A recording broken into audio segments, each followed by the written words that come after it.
All right, let's get started. Once again, welcome to our session this evening. Here we have Kenny from the Syfe and J.P team. And then today is a very special one because we're talking about something very interesting in the markets, something that not a lot of people have seen it before. And of course, we are doing something more designed to beat the market. So moving on to the next page, I'd like to talk a little bit more about the agenda. So first and foremost, I'd like to do a little bit of opening, and afterwards we have Arman from Syfe, the Director of Quantitative Research and Portfolio Construction. We'll give a little bit of a market color in terms of what's happening in the markets, a quick outlook. And then after that, we have Jordan from JP Morgan Asset Management, APAC ETF Specialist, as well as Vivian, Executive Director, Investment Specialist, also from JP, man. So how are you feeling, Aman, Jordan, and Vivian? Fantastic. Thanks for the introductions, Kenny. It's good to be here. Thanks for having me. I appreciate it. And afterwards, we'll go back to Arman, where we'll talk a little bit more about the equity alpha portfolio by itself and how we really structure the portfolio to help clients beat the market. All right. So down here in Syfe, just to give a little bit of a context, because we have some clients here in first time meeting Syfe. So obviously we are still new, but I would say since 2019, right? Of course, our goal here is to empower clients to build wealth for a better future. And I'm very proud to say that since back then until now, especially last year, we have achieved group-wide profitability, at the same time surpassed our AM targets, right? Assets under management to double digits in billions, of course. And then, of course, we have three main markets here, Singapore being our headquarters. We have Hong Kong as well as Australia. So that will be on the next slide. And then ultimately, Syfe is still a relatively app-based approach kind of system. So moving on to the next page, we see more about what we do. Okay, close to 400,000 clients across three main markets, and ultimately we do three main things in terms of pillars: cash management solutions. If you're trying to save, you want to get better use. And if let's say you want to invest in our managed portfolios, we're able to do that for clients. And if let's say you're more savvy and you know exactly what you're doing, you can use our brokerage platforms to trade. At the same time, we have options available for interesting strategies. And then if you deep dive into our pillars, you see things like savings, income, yield generating, of course, also growth oriented. But today we'll focus more on the core based, which is the exclusive, newly launched active equity strategy called the Equity Alpha. And then, of course, I would not to talk too much today, but I will be the voice of the crowd and I also like to be the devil's advocate. So for the rest of the audience, feel free to bump out your questions. I'll be there to help you answer and question them. At the same time, we'll bounce it all to the audience, also for Aman's, Vivian and Jordan. So for now, Aman, would you take it over? Thanks, Kenny. Now let's start with markets. Of course, the Iran war and its impact on oil has dominated headlines, but let's focus on the fundamentals for a minute. US exceptionalism is in question. Last year, and indeed through this year up until the start of the war, it has lagged other major markets. Opportunities abound elsewhere. In Asia, and particularly developed Asia, which is very hardware heavy, benefiting from AI demand currently, there's been strong rallies.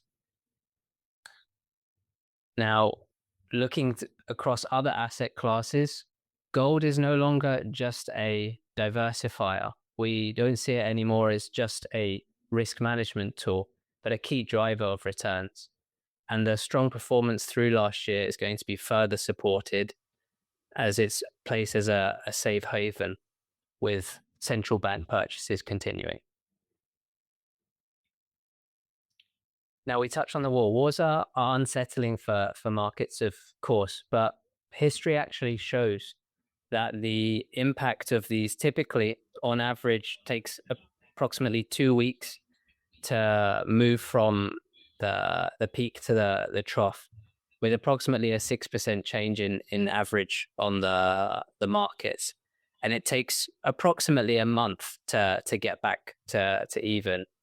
This data actually shows that over the last 20 or so such events, that markets typically handle these in the short term and in the long term revert to the long term market expectations that we have. Now, you might ask, why is that? And that's because markets are designed to price the future value, of course, of these assets. Once a de-escalation looks possible, investors typically look through this event and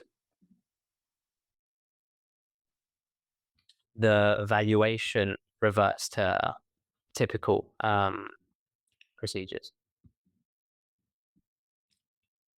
Now, it's not just geopolitics. In our outlook for 2026, we covered a few other themes. AI, of course, is top of mind for all. Now, we see AI as important and major as the steam engine or electricity. Now, we're seeing the cycle move past the pure hype. Investors are starting to demand greater ROI on their investments. And so the key thing here is to be selective.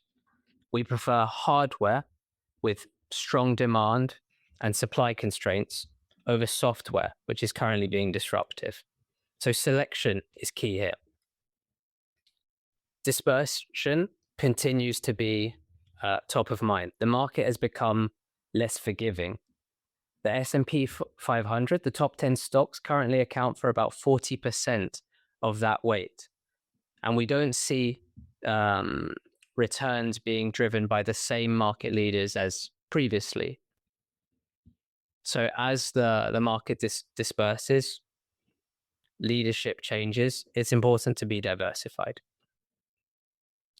Now, if we talk about interest rates, fixed income continues to be an attractive entry point. Now, this very much is the year of selection, and active is going to be an increasingly important investment mode through this year. I'm delighted to be joined by my peers at J.P. Morgan Asset Management, Jordan Lee, APAC ETF specialist, who joins me here in Singapore, and Vivian, an executive director in the multi-asset solutions team, who's joining us from Hong Kong.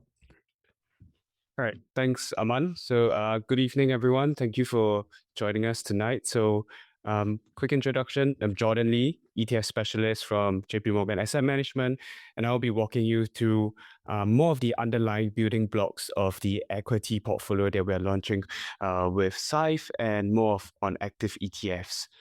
So to start off, more of highlighting what is an active ETF, right? As the name suggests, it includes two components, active management, which is where you're really tapping into the active manager's insights and capabilities. So over here at JP Morgan, we have more than 1,500 investment professionals covering more than 2,500 stock names, right? So this is you tapping on the active manager's capabilities for that portfolio construction and security selection.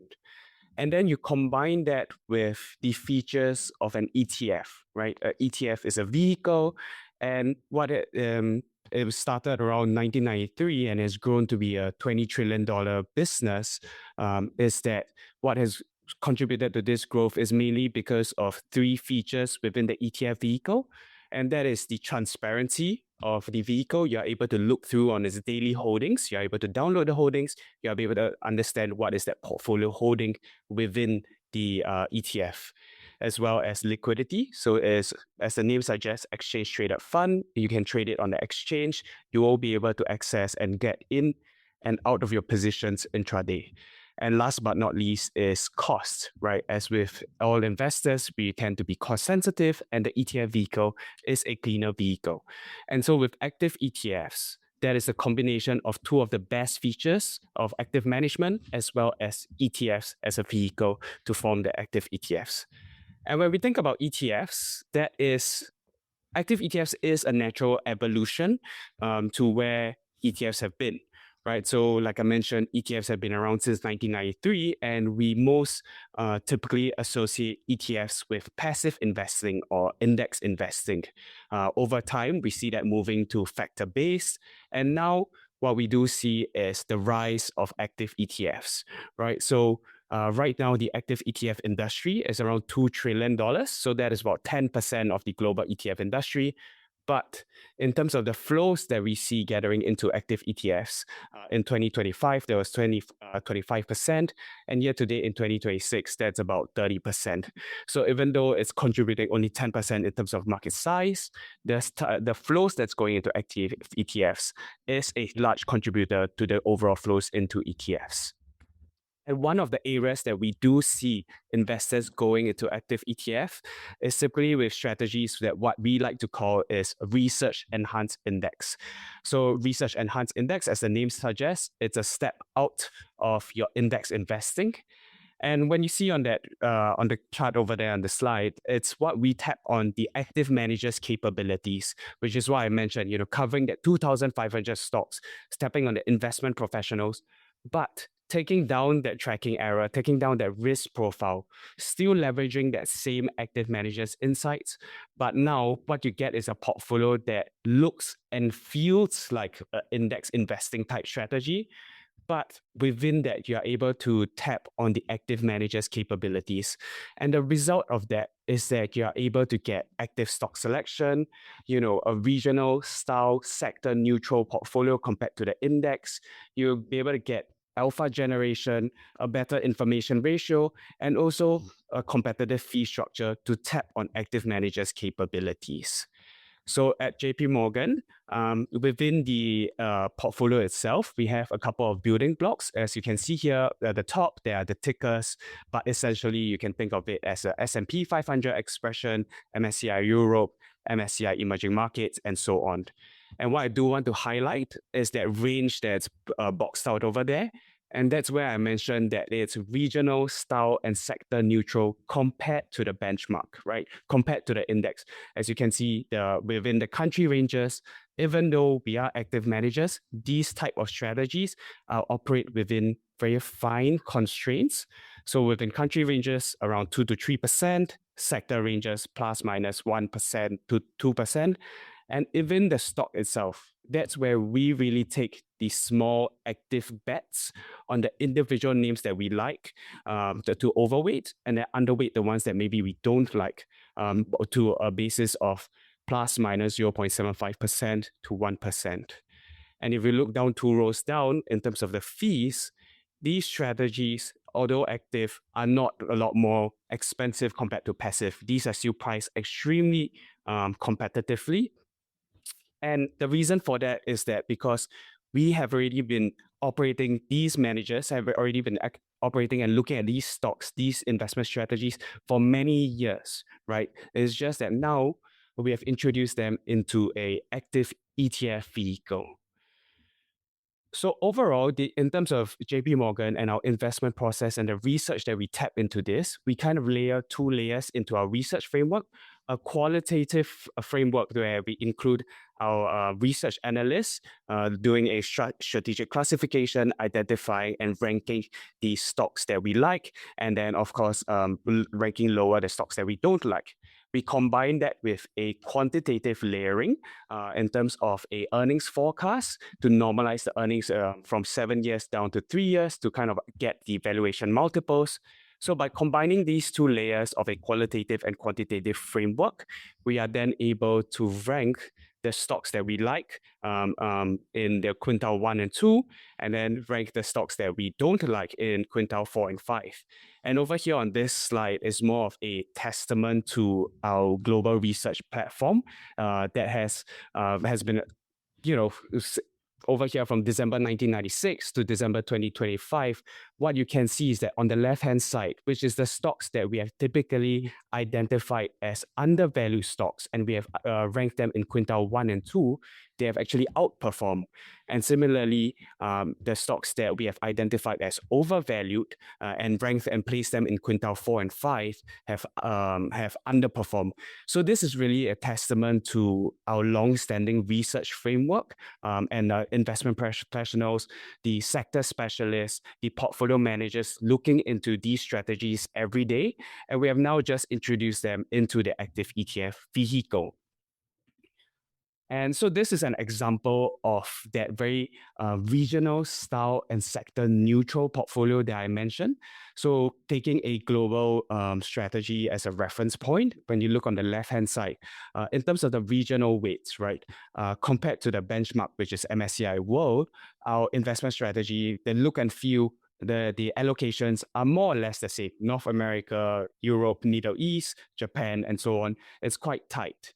And when you zoom in further into the Europe sector weights, even then, it still looks and feels very much like the index. But where we really take our active bets and leveraging on our insights, our active managers' capabilities is within the individual stock names itself. And this is where you can see that we overweight the stocks that we like, and then we underweight the stocks that we don't like. But then having said that, looking at the scale at the bottom, it's up to 0.1%. So that overweight and underweight is incredibly small, but over time, this incremental changes or these active bets will have a meaningful compounding effect. So when you look at the overall historical track record, this research framework is truly in the DNA of JP Morgan. And taking that same global research enhanced index strategy track record as a reference. If you look at the top over there, it is the excess returns since the inception of the strategy over a rolling 5-year period on a quarterly basis. And what you can see is that all of the blue bars are positive. What this means is that essentially, if you were to invest in this strategy for a 5-year period, at every point in time, you would have outperformed the index. And we are able to do so with a lower tracking error of around 0.7% since inception. And this translates to an information ratio of up close to 1.2. So information ratio is a measure of the excess returns that you gather for a given level of risk that you have taken, or what you can think of is the consistency and skill of an active manager. And so in this case, a positive information ratio is good. One that is above 1 would be great. And what you can see is since the inception of our investment strategy in the research enhanced index space, we have been able to deliver a information ratio of close to 1.2. And thinking about that in terms of active ETFs as well as an active manager, choosing your manager is extremely important. While we have launched these ETFs, the Research Enhanced Index, in the ETF vehicle since 2018, we have ran these portfolios since the 1980s. And given that track record, looking at our broader investment platform as well, what you can see is that over the last 10 years, given the 10-year long-term fund performance, this is through our mutual funds as well as our exchange-traded funds, we have been extremely consistent with that performance. So more than 82% of our funds AUM has outperformed the peer median in 2014, 84% in 2015, and so on. As you can see, the performance has been consistently above 80%. So this is where, although active management is now relatively new to active ETFs, what's important is that the ability to select the manager with that consistent performance. And over here at JP Morgan Asset Management, we are focused on active ETFs. We do think that active management is our bread and butter, and we do want to dedicate the time and resources into growing this active ETF industry. And having said that, we have been very privileged to be the manager of the largest active equity ETF in the world. We are also the manager of the largest active fixed income ETF in the world. And last but not least, the manager of the largest active UCITS or European listed ETFs in the world. And these are the ETFs that are used in the portfolio that Vivian will be sharing more about. So with that, I'll actually pass the time to Vivian to highlight the portfolio itself. Thank you, Jordan, for setting the scene very well. And hello, everyone. Thank you for joining us today. So you've heard the word active a lot during Jordan's session earlier, but what does active management actually mean in the context of portfolio construction? So the simplest analogy I can think of is what you see on the screen here. And if you own a fitness watch, this will look familiar, this screen here. Now, a lot of people wear a fitness watch to count their steps or the timed runs. But you'll be surprised. These watches actually do a lot more than that. There are some really powerful analytics that you get out of it. And one metric that deserves a lot of attention is this concept of resting energy versus active energy. So, what's resting energy? Now, everybody's body has a natural way of burning energy, and that's the calories your body burns to maintain basic functions like breathing. So, even when you're sitting on the couch all day, binge watching your favorite show, doing nothing, you're still burning energy. Some people have better metabolism and they burn more energy naturally, and that's often attributed to reasons such as having more muscles, better sleep quality, less stress, and so on and so forth. But it's still passive energy. Now, what do you need to do if you want to get stronger or faster? What if you want to build muscles or lose weight, become more healthy? What you really need to focus on is your active energy. This is the calories you burn when you get your body moving. And that could be as simple as getting your 10,000 steps in, or as intense as doing CrossFit if you're all the way on the other end of the spectrum. If you want to achieve your fitness goals, you want to activate your body. Now, think of your investment portfolio in the same way. There are really two things that make up a portfolio's return.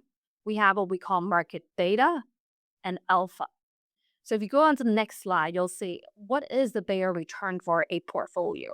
It's essentially the strategic asset allocation, i.e., what do we have as the neutral starting point?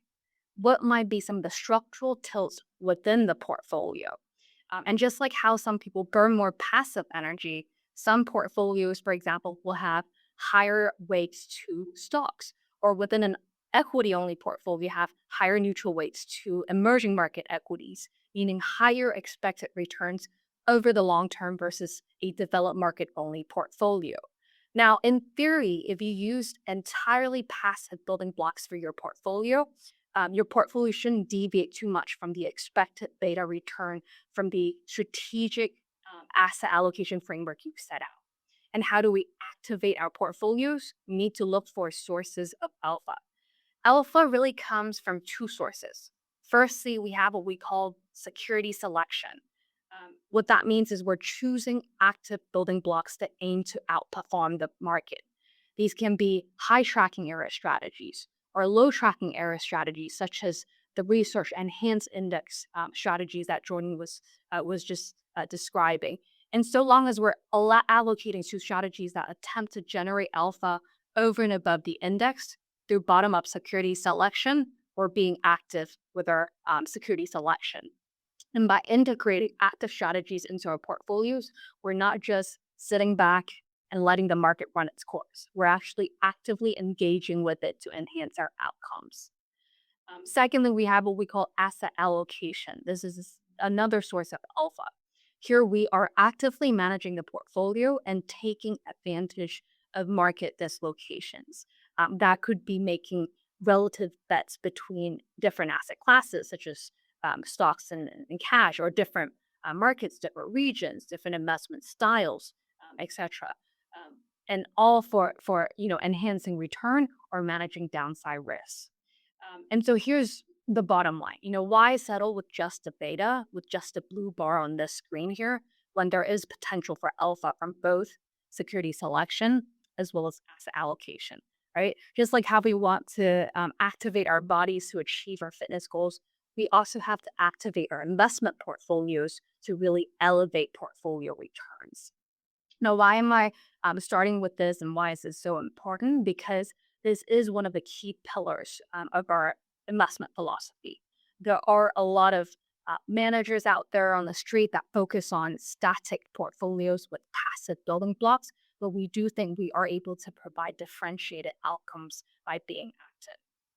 So on the next slide, I just want to pivot a little bit and talk a little bit about the JP Morgan Asset Management Multi-Asset Solutions team, which is the investment advisor behind the Equity Alpha portfolio. We are a team that sits at the core of JP Morgan Asset Management.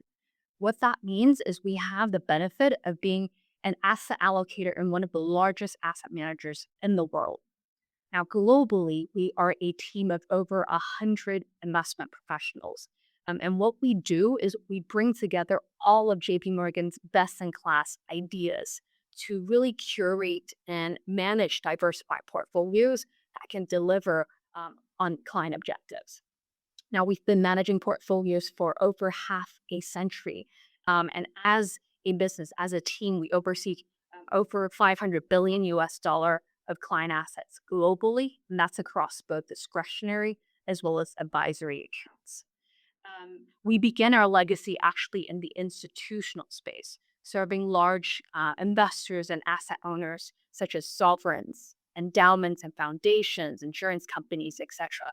But what we're doing now is bringing that institutional expertise to all client segments, to all of you through model portfolios in collaboration with great partners like Syfe. I'd say model portfolio is nothing new. JP Morgan, we are in fact one of the longest tenured teams in this space. So you see this on the right hand side of this page here. So the numbers here go back to one of our first model portfolio clients in the US almost 2 decades ago. And you can see that particular model has delivered 96 basis points of net of fee alpha, outperforming the benchmark 5% of the time over rolling 3-year periods. Overall, just very, very strong and consistent risk adjusted results. And how do we get these consistent investment results? Well, it comes down to applying a consistent investment philosophy and process, which you will see on the next slide here. So I would say JP Morgan's process is really heavily research based. It always starts with setting the strategic asset allocation using our long-term capital market assumptions as an input. And it really is one of the most powerful investment tools out there. What long-term capital market assumptions does is that it provides return, volatility, and correlation estimates over 10 to 15-year investment horizons and covering more than 200 asset classes. This is actually our 30th year developing these assumptions and very much considered the gold standard in the industry. So we have the strategic asset allocation, which sets the foundation for the portfolio. And then we overlay our investment process for active asset allocation, leveraging our own qualitative and quantitative research teams to facilitate investment decision making. So we have this expertise in top-down asset allocation, and we married that up with security selection insights from all the different asset class specialists across the JP Morgan Asset Management platform, really leveraging a full breadth and depth of the firm. And that scale really matters because it gives us access to markets and managers and insights that most firms couldn't replicate on their own. And then finally, we bring it all together using proprietary systems, including very robust analytics and risk management tools to help us manage portfolios. We do feel very strongly that a long-term successful model, at the very minimum, should have the strategy design, the portfolio management team, and all the asset class managers all very closely connected and really operating as a cohesive unit. And as a team, we have a very unified investment philosophy that's global and consistent. That's something we take very seriously and how we ensure that we deliver strong and consistent results to all of our investors. So on the next slide, just to wrap up, I think, remember one thing, the quality of your output is only ever going to be as good as the quality of your input. And what really differentiates JP Morgan Asset Management is not just our size or skill, but really that institutionalized active investment approach. And this includes active asset allocation, the ability to access active building blocks, as well as providing with all of our investors with active insights, really making us a AAA asset manager. So what's the call to action? I think if we go back to the fitness analogy earlier, we do recognize that some people prefer to do their own workouts. That's okay, but many choose to hire a professional trainer. Why? It's for the structure, for discipline, and also for expert guidance, which tends to lead to better results overall. And as professional investment managers, we do want to serve that role for all of our investors. So I'll just pause here and then pass the mic back to the room.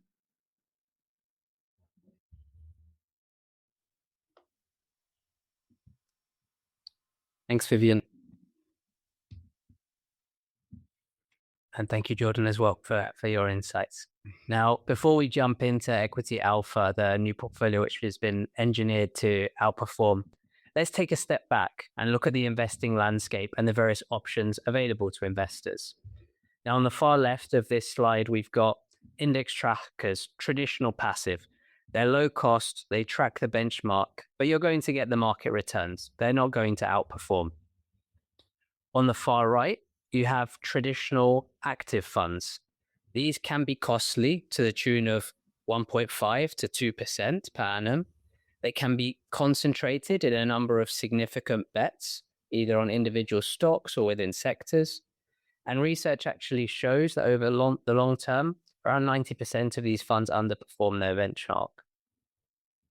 Now, in the middle, we have two different smart ways of investing. Smart beta, which is how our core portfolios are designed, is rules-based, systematic, and based on tilting towards academically research-backed factors like size, value, and quality.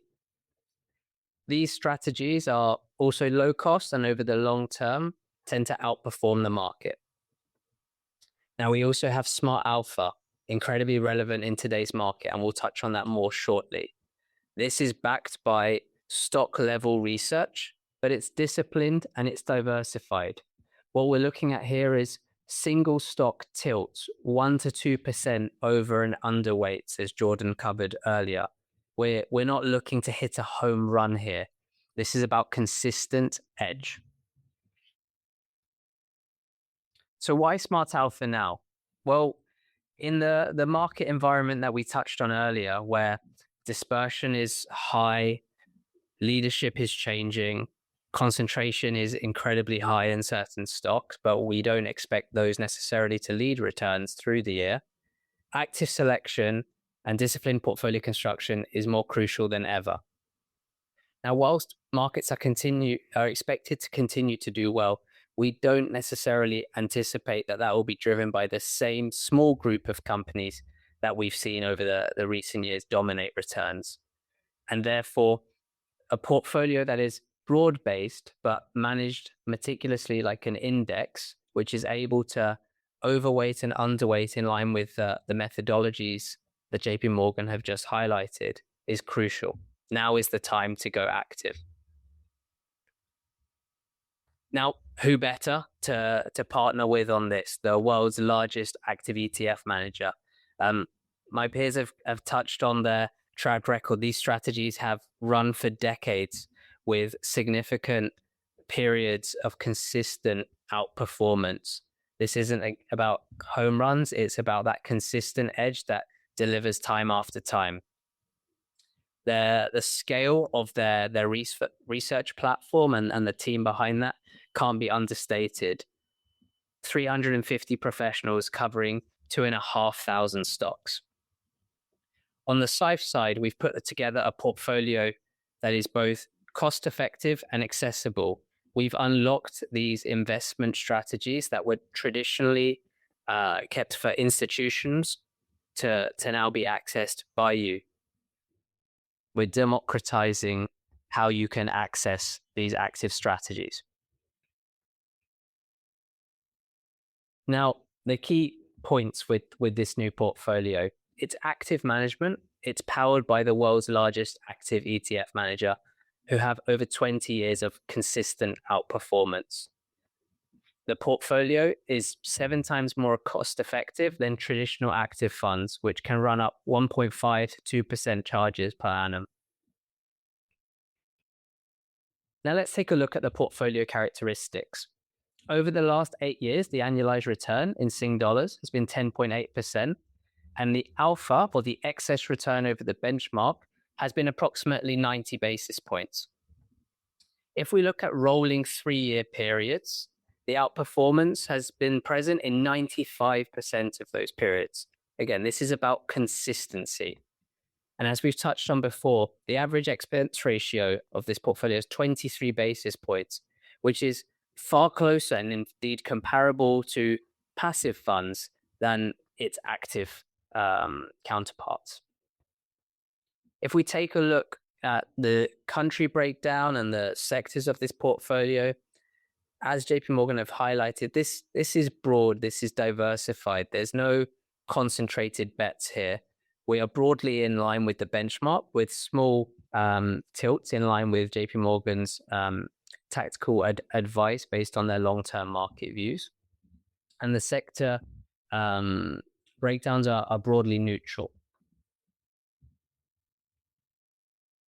What is the investment process that puts this together? Well, we've heard a lot about the institutional equity research that JP Morgan have, and that research army is essentially the secret sauce here. That those insights on a single stock basis are what drives the decisions in this portfolio. Those small overweights, those small underweights, put together in a disciplined portfolio that is constructed in a benchmark aware setting. That means we're broadly in line with the benchmark's geographic exposures and sector exposures. Now, the overall portfolio architecture and how we've shaped this is designed by Syfe in partnership with JP Morgan, and those include controlled regional tilts, which we'll touch on briefly.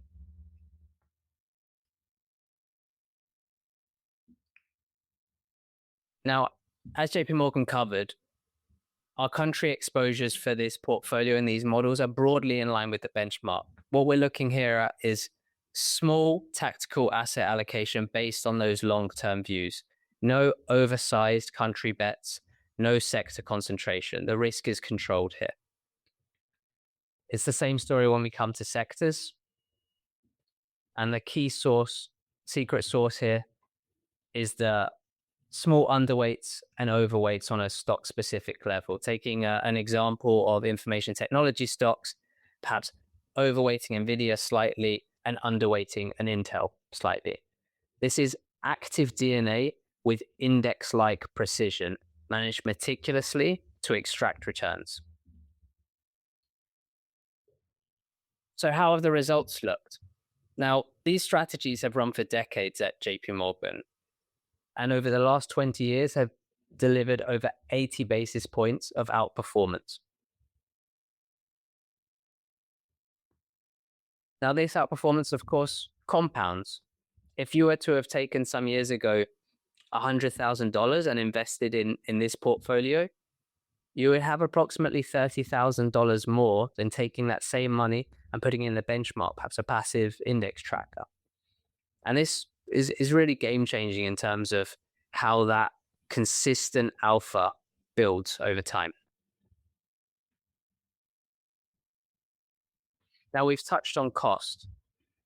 The underlying ETFs in this portfolio, their average expense ratio, 7 times more cost-effective than their active counterparts. That landscape looks typically at fees over 1.5%.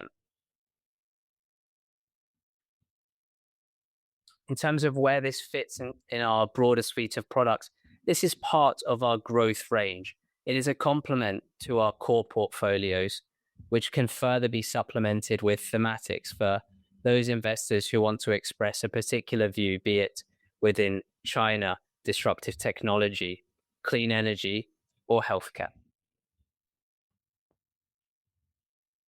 So how would this look in action if you were to put together a portfolio for a growth investor in Singapore?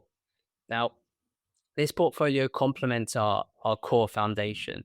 So you could put approximately 40% into core equity 100 and 40% into this new portfolio, equity alpha, which is the active version of core. You could then have thematic overlays, perhaps 10% in disruptive technology and 10% in China to take advantage of the improving macro outlook there, as well as the valuations.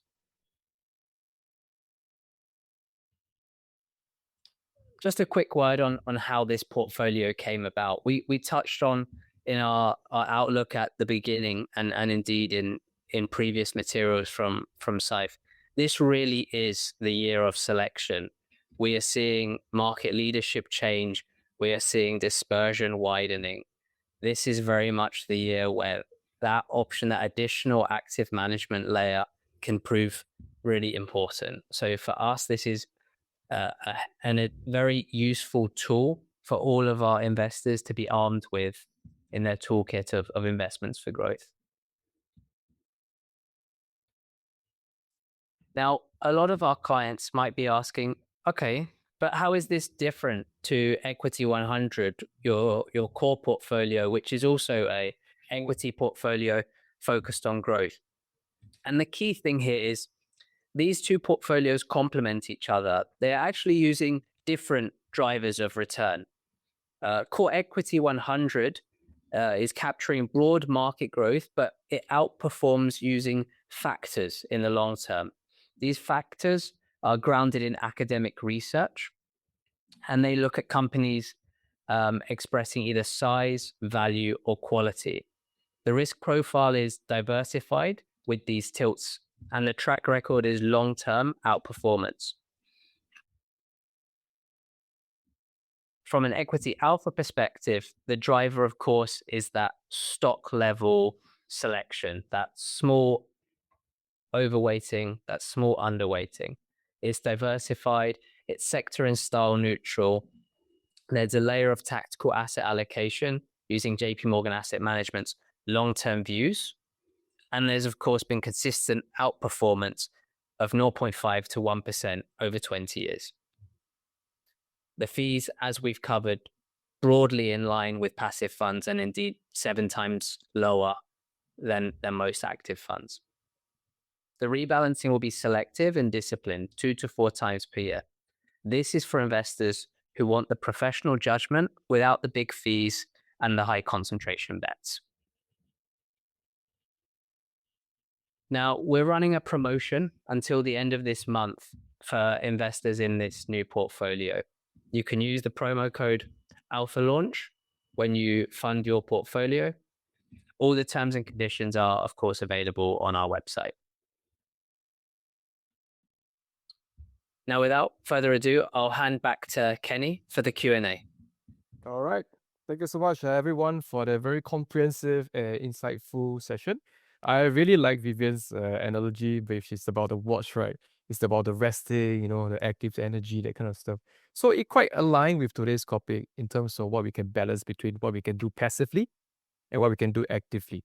And of course, each will serve different purpose and different goals, right? Different kind of volatility, different kind of returns. But I am here today to challenge everyone here in terms of audience questions. So I'm taking a look at the Q&A session, right? There's a lot of questions up here, and one of them really aligns with what I'm asking right now, which is this one, okay? So let's head back into the Q&A. Those who have not answered any questions, or rather haven't asked any questions, feel free to look at the screen right now, scan your QR code, and show us what you're thinking about. But at this point in time, my question is, why should we be using any active strategy at all? Because right now the market is very volatile, right? So the question now is, do we still want to advocate equities at this point in time, especially when the markets are uncertain? Should we wait it out? So let's talk about it. Aman. So as we touched on, this very much is the year of selection. Whilst markets may appear volatile right now, we also talked about historically how these events, their impact on markets can typically be 2 to 4 weeks. Now, we're talking about long-term investing here, right? Let's be clear, whether it's passive or active, the portfolios and the investment strategies we're talking about here is for long-term investors. And so in the grand scheme, staying invested and sticking to a disciplined strategy is key when it comes to investor behavior, right? 2 to 4 weeks is incredibly brief in that broader time range. In terms of why active now, look, we've touched on market leadership changing. We've talked about the dispersion. There's significant concentration in indices, right? Whether that's the S&P 500 or the MSCI World, the top 10 stocks have an increasing and very concentrated amount of the weight in that just 10 names, right? This strategy is investing in thousands, right? Vivian, perhaps there's something you may wish to add to this actually as well. Sure. But I absolutely agree with you there. I think, historically, geopolitical shocks, they really rarely leave a lasting imprint on global markets unless they're really altering the macro fundamentals. And I guess most importantly in this case, inflation and growth. And whether, it's changed the overall outlook and whether there is a big up in recession risk.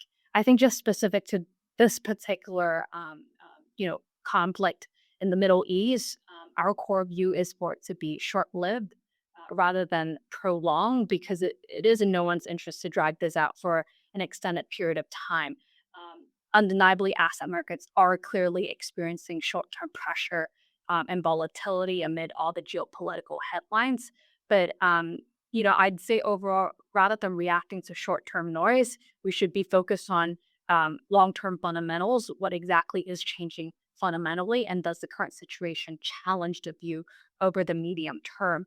And for a lot of investors who don't have, positions in equity markets and are looking to build positions, it might actually not be a bad time to tranche into the markets over time if you are indeed looking to hold equities, in particular core equities, over the medium to long term.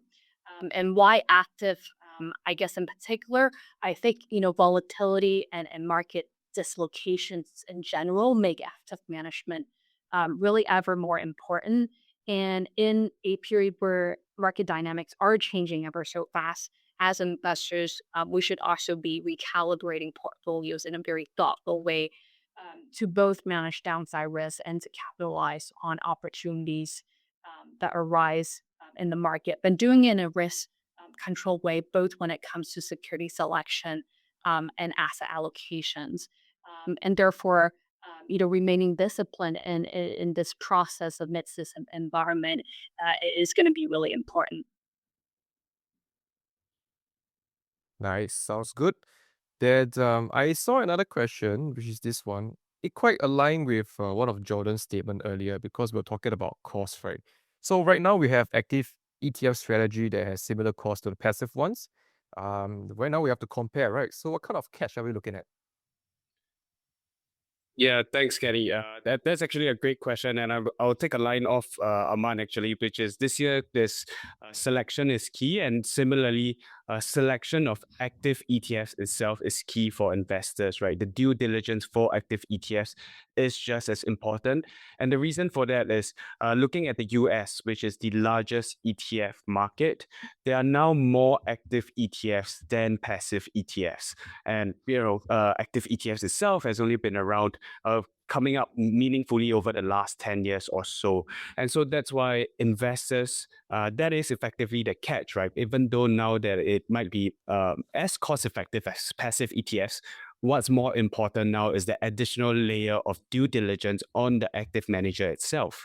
And well, for us at JP Morgan Asset Management, we don't intend to, go out or create something new. What we work on is our core capabilities.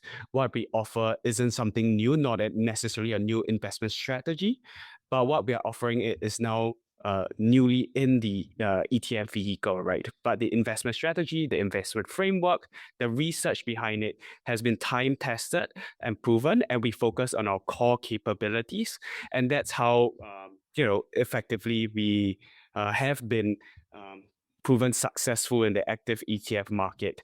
And so I'd say that what we'll see going forward is that there will be more active ETFs being launched in different type of investment strategies, and investors do need to be more mindful of their selection of the type of active ETFs that they want to invest into. Sounds good. Then how about another follow-up question for both Vivian and Jordan? Why not 5%? Why not 10% alpha? I'm sure a lot of clients asking about this. Yeah, maybe I can go ahead with that first, and Vivian, feel free to chime in. But in terms of the alpha targets, ultimately this portfolio and this strategy itself, like I mentioned, it's across the spectrum, right? And like Arman mentioned as well, there's different type of varying degrees of active in terms of investment strategies available. What we do want to offer is one that look and feels like a index, which is where that index-like precision is mentioned, but at the same time, taking that meaningful overweights and underweights, right? There are traditional active strategies with higher alpha targets, but then what we do want to keep is that tracking error, that risk budget low, contained within that smart of our equity alpha portfolio itself. Yeah, I think I just add, it's important to take a step back and really think, what are we trying to do with equity alpha? This is ultimately a globally diversified equity strategy that serves as a core allocation in portfolios. An objective of the strategy is to deliver very attractive risk-adjusted returns. We do it with lower turnover and therefore greater efficiency. So there are going to be very thoughtful both asset allocation and security selection decisions that we'll make, but we do it in a very risk controlled way that will ultimately lead to outperformance versus the benchmark. We're not trying to overstretch for alpha. We're not trying to make heroic bets or knock it out of the park. But the idea is for a consistent alpha generation, which leads to better risk adjusted results over time. There are a lot of other ways to, get more alpha. If you're looking for something that is higher tracking error, you can do it with tactical allocations, thematics, which Amon touched on earlier, or even, single sector, single country strategies, single stocks, positions. But this portfolio itself, it's designed to be a core allocation within portfolios, which is why having a smaller tracking error, both at the asset allocation level as well as at the security selection level, is the most prudent way to do it. I understand. So I'm hearing is more towards sustainable as well as consistent returns so clients can actually enjoy it, right? So it's not like very volatile and it's something very stretchy. Okay, sounds good. Then on this regard, for you back to Aman, right? So does equity alpha always outperform equity 100? And of course, why not just put everything in just, either 100, equity 100 or just equity alpha? So what kind of risk are we looking at?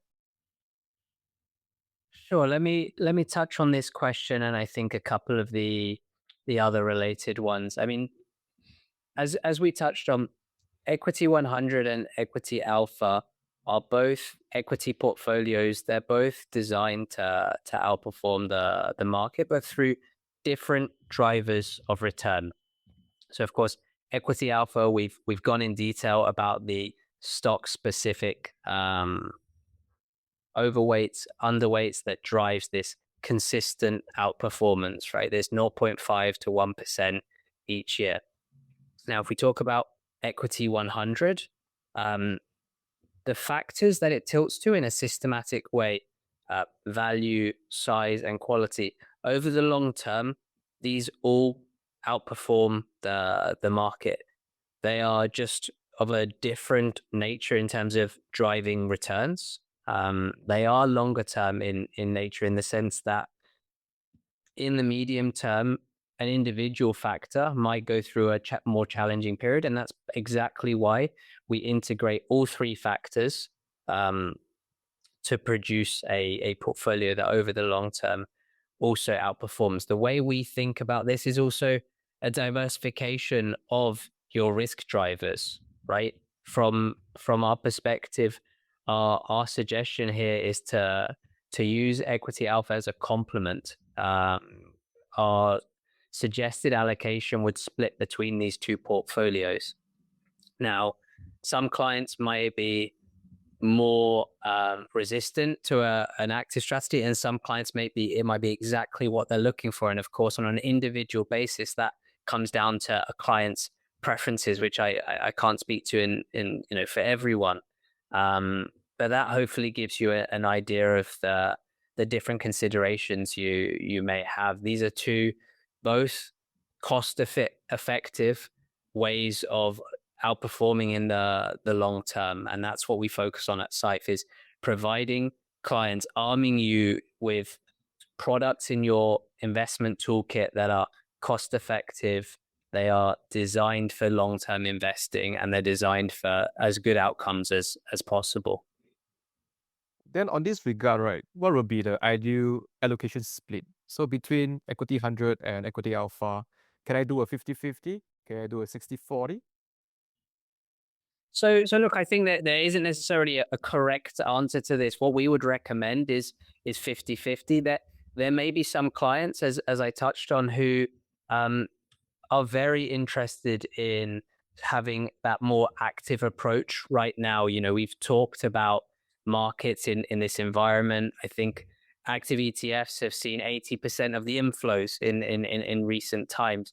There will be clients that want to put a little more into equity alpha. There will equally be clients who want to stick to a more smart passive, smart beta approach, who may be a little less on the active side, and they might have a slightly lower allocation to equity alpha than to equity 100. But the key thing is that combining them and then being used as complements of each other, we're providing you with different options. It's not that one is better than the other. So we would suggest using them both. But again, it comes down to individual preferences. Understand. Thanks for the feedback, Ben. Okay, so for this one, we have top up votes here with 4. And then the question is more towards USD, right? So this portfolio is in USD. And how are we going to use USD for this one? Sure. Perhaps, Vivian, would you like to take this one? Sure. So for this portfolio specifically, if we think about our strategic asset allocation, right, we're thinking 90% developed markets and 10% emerging markets. So broadly in line with what the kind of exposure you would get from an MSCI equity type of benchmark exposures. Now, I think just focusing on just recent volatility, as I mentioned earlier, our core view is for the conflict to be short-lived, then prolonged. Yes, it is true that with the recent volatility and geopolitical events, we have seen safe haven assets and in particular the dollar strengthen a little. But overall, we are focused on medium to long-term investment themes for this portfolio. And so when we are making asset allocation decisions, we're thinking, what do we think will happen to the dollar over the medium term? And our core view right now is that given, in terms of both monetary policy and economic growth direction across regions, in particular US versus other regions and such as emerging markets, we do think that the USD overall is on a weakening trend over the medium term.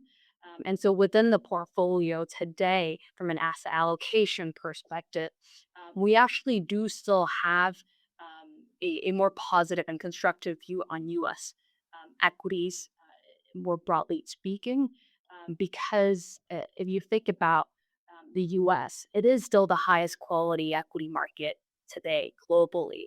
Companies are generating a ton of free cash flows, and future returns are also supported by earnings. So US still remains one of our preferred markets. But we do also have an overweight position in markets like Asia Pacific, as well as emerging markets equity versus our strategic asset allocation. So versus our neutral starting point.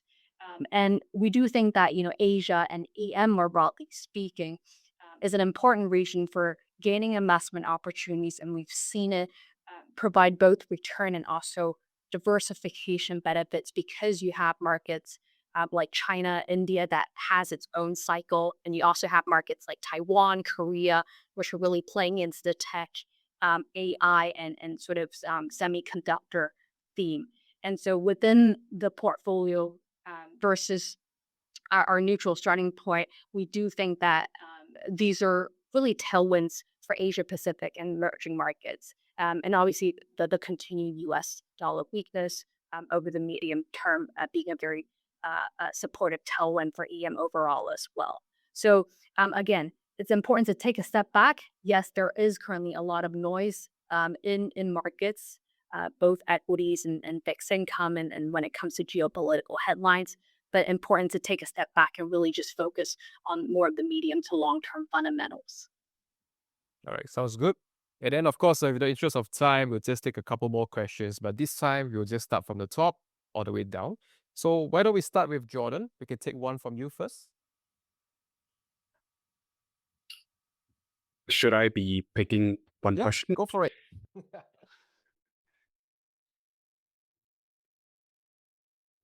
I guess I can quickly highlight on the fees, and then maybe Aman, you can chime in with that as well, right? In terms of the JPM ETF expense, so like what Aman mentioned, the portfolio itself, the overall average expense ratio is about 23 basis points. That is extremely competitive compared to other passive ETF model portfolios out there, where you will range effectively from 20 basis points to around 30 basis points. So it is at or almost cheaper compared to some of the passive model portfolios.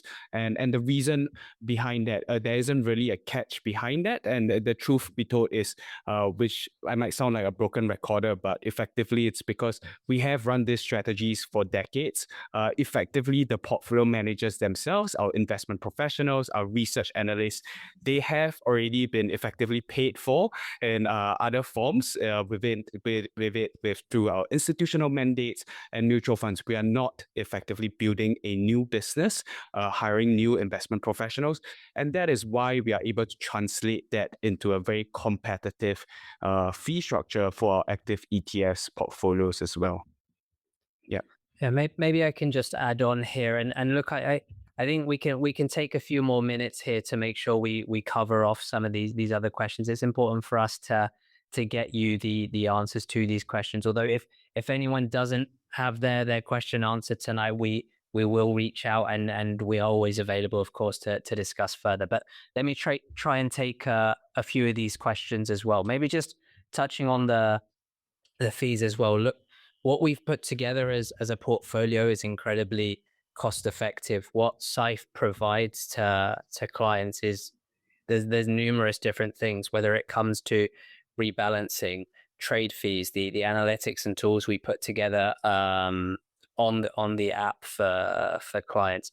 Of course, with this portfolio, there's that tactical asset allocation layer, right? We are using JP Morgan's guidance and long-term market views to take these small regional tilts on the portfolio. Now, on that theme, I'll touch on the question that asks about our big tilt towards the US, and that versus Europe and Asia. And I'm glad someone has asked this, and I think it's important we contextualize this, right? The benchmark exposure to the US is essentially around that level. It's, I think, about 60.5% or 61.5%, sorry. So we aren't taking a big tilt towards the US. In fact, if we were to put the US at, say, 50%, that would be a significant tilt of underweighting to the US. And whilst our outlook has highlighted various different themes and what we expect across the different regions, the reality is if you take a 10% regional tilt, your tracking error is going to shoot up, right? And this portfolio is about consistent outperformance. It is very deliberate that our regional tilts and our stock tilts are measured. This touches on the question earlier, why not 5 to 10% alpha, right? This product and portfolio has been put together with that 0.5 to 1% target range, and that's how we've worked with JP Morgan on this portfolio. This is what we want to achieve. If over the long term you're getting excess returns in that range with a tracking error around 70 basis points, Jordan touched on earlier, this is an incredible sweet spot that's available there for market participants. If you think of this compared to a index tracker, for example, that 80 to 90 up to 1% outperformance for approximately 70 basis points of tracking error, that's a very nice sweet spot. And so whilst this portfolio, the largest region is the US, that is a artifact of the global stock market, and to do otherwise would indeed be a bigger tilt the tilts we have made on individual regions here are not significant in our mind, 1 to 2% based on JP Morgan's long-term views.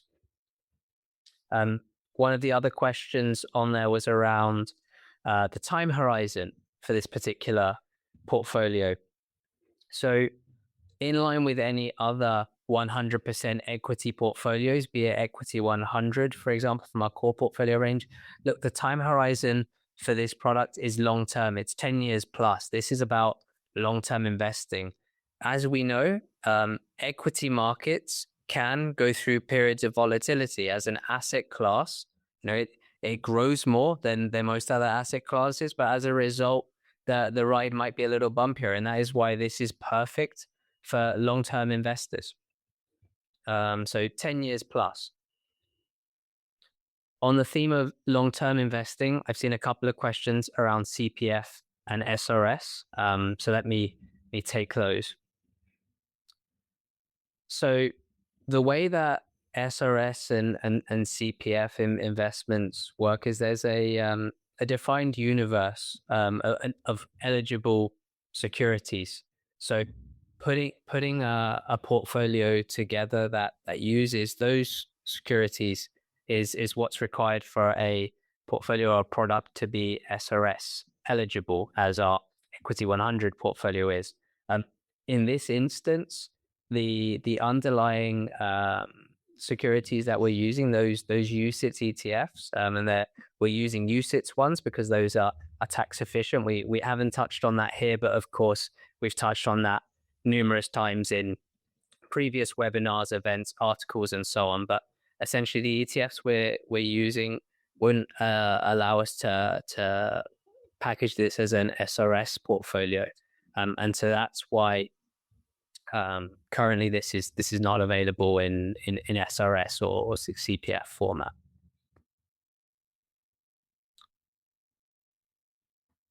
I think there was one other question around dividends, which I'd seen. So let me take that as well.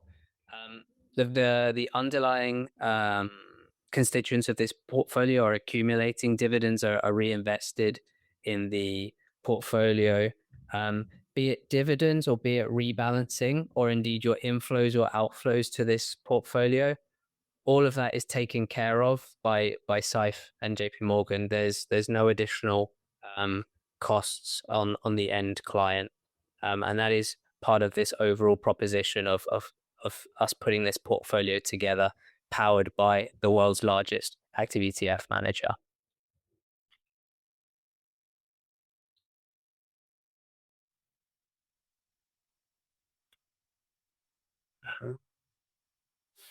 Aman, I saw one question. You're saying, why not consider a small allocation, let's say less than 5% in commodities? So would Vivian be able to take this? Maybe let me give a quick Syfe answer, and then I would certainly hand over to Vivian if she wants to comment. The reason I've jumped on top of that is from in our core portfolios, these are multi-asset portfolios that have exposure to both bonds and commodities. So if you're taking a look at our core growth, core balanced, core defensive portfolios, for example, these by design have not only gold but bonds exposure as well in it, and of course our exposure to gold has of course benefited these portfolios incredibly well, right? Gold up over 60% last year.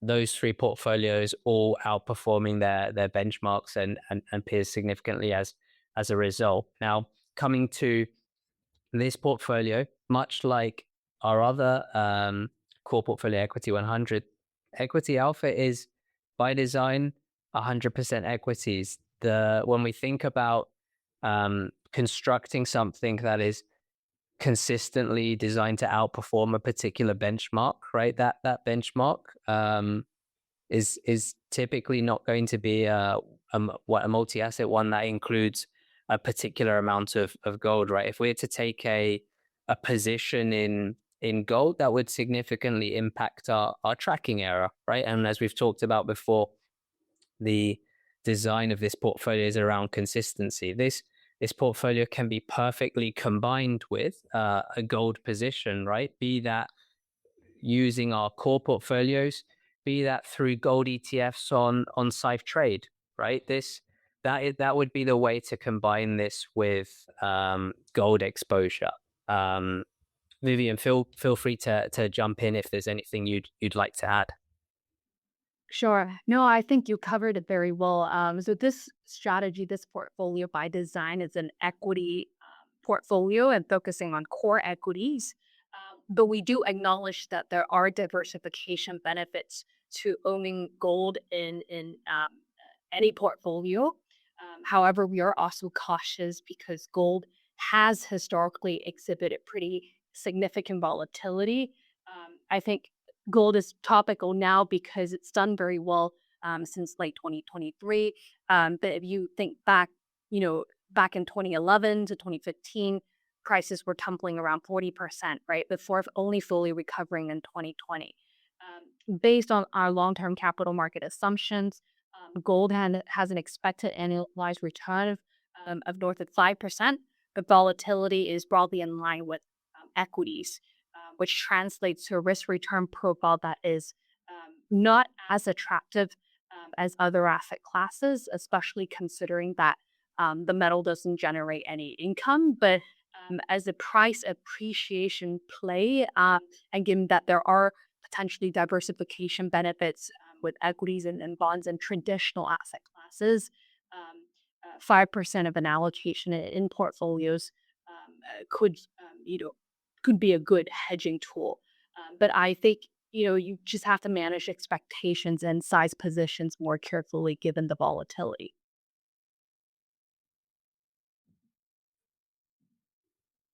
All right, sounds good. Why don't we close off with a last few question? Aman, want to take it? Sure. Thanks, Kenny, and thanks, Vivian. Let me cover the question on US withholding tax because we didn't necessarily highlight this. There was a lot to get through today, but as it will not surprise our long-term investors and users in Syfe, we look to take every optimization possible for our end investors, right? Every basis point counts. So the underlying constituents of this portfolio are all UCITS ETFs. They're listed on the London Stock Exchange.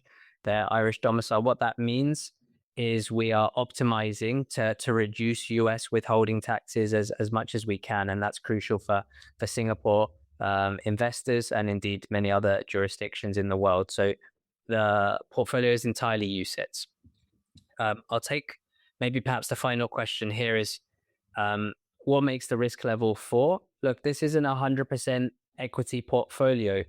The tracking error is tight, and so its performance is broadly going to be around equity market performance, right? With that consistent outperformance. That means in years where equities struggle, this portfolio will be down perhaps a tiny bit less than the market and the benchmark, and that's what history would show us with the track record that JP Morgan have. But equally, in markets that have seen significant rallies in equities, right, this is going to be going even a tiny bit better than that rally, right? The 0.5 to 1% performance is on top of what you would be expecting a broad global equity benchmark like the MSCI All Country World that covers both developed and emerging markets. That is what makes this risk level 4, right? And that's why it's for long-term investors, and that's what drives the growth, right? It's we can't unfortunately have our cake and eat it, right? If it was a lower risk level, then of course the long-term returns and that compounding effect, that $30,000 that we saw over the benchmark, those wouldn't be so high, right? And so what we've done here is what you have is the purest form of this strategy, right? It can be blended, as we talked about, with whether it's complementing with multi-asset core portfolios, gold ETFs, the rest of your holdings with Syfe, right? And that gives investors the ability and the flexibility to invest according to their preferences. All right. So thank you, ladies and gentlemen, especially the panelists today on talking about the whole thing about equity alpha. And of course, we talked briefly about the market color, how is it happening right now, and how this portfolio is able to be more active, in action. And afterwards, Aman also talked a bit more about the engineering on how it works to outperform the markets. So I'm very happy that we were going through this whole session. Why don't everyone just give me a quick one-liner to see a wrap up, right? What kind of thoughts you have right now for the audience? Aman first? Sure. So this is very much the year of selection. This is the year to go active. And as we've highlighted here today, using equity alpha is the way to go active. Can we have Vivian? Absolutely. I think it's important to look through the short-term noise and just, maintain disciplines and really rely on hopefully Syfe and J.P. Morgan Asset Management as your professional institutional managers to really help you deliver alpha and do it in a very risk-adjusted way over the medium to long term. How about you, Jordan? Yeah, I think like I mentioned, active ETFs is the revolution, and it is the representation of the future of investing in terms of the vehicle itself, just for direct active ETF investing, but similarly, working with Syfe to deliver this equity alpha portfolio, where, as Vivian mentioned, adding the additional kicker of returns to your portfolio, this is where we can see the future of investing. Yeah. Sounds good. And on Syfe side, of course, we have another sweetener and a kicker for you too. So looking at the script right now, we have a promo code, Alpha Launch. Please remember to type it in on the app before you fund, hopefully. Of course, this is just a quick sweetener to encourage you, also help you, right, to a certain extent. But ultimately, this can help you also get some savings and some rewards. So feel free to do so. On the app, when you go in, on the bottom right, there is a menu button. Click it. And in the middle of a screen, there is a redeem button. Okay, so make sure you click it and type in your codes. All right. So for now, happy to have you here with us and down here from the advisory team. If you got further questions, feel free to drop us an email down here, support.sg@syfe.com, or you can also use the advisory right at syfe.com also. So from now on, we'll be looking out. Our team here, advisory, me, Jason, Ritesh, Aman, will all be here available to answer your questions. And of course, this session is also recorded, so feel free to check out our sessions afterwards where we do blast out to our clients. So with that, thank you all for having us today. Thank you, Vivian. Thank you, Jordan. Of course, Aman, with a very insightful event. Stay safe, stay diversified, stay invested.